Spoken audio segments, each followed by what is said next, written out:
Goeiemôre, Dok Matt wat praat. Ek loop iemand raak wat ek al vir baie jare ken. En toe ek na hierdie persoon kyk, toe sien ek daar's iets fout. En ek vra onmiddellik, wat is fout?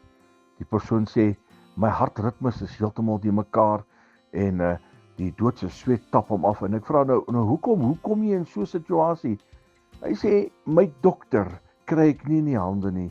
Ek kry die dokter in die hande nie, is nou al 5 dae wat ek nie medikasie gebruik het nie, want my 6 maandelikse voorskrif is op en ek het 'n voorskrif nodig om medikasie te kry vir my hart.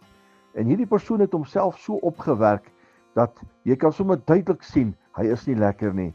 En ek vra vir hom, wat het jy gemaak? Hy sê ek het gery na die spreekkamers toe want hulle antwoord nie hulle telefoon nie.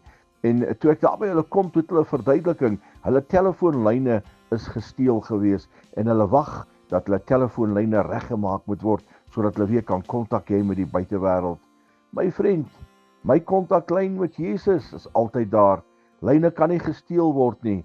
Dit kan nooit gebeur dat daar nie syne is nie, want my Jesus, ek kan enige tyd met hom praat en ek hoef nie verboureerd te raak nie. Ek hoef nie bekommerd te raak nie. Ek hoef nie doodse sweet op my voorkop te kry nie. Nee, want as ek praat met my Jesus, het ek 'n oop lyn. Ek kan onmiddellik met hom gesels. Hy's altyd daar, hy luister as ek praat. Ek dank hierdie grootte God vir sy beskikbaarheid dat hy altyd net daar is vir my. 'n oop lyn met die koning van konings. Herlewingsgroete.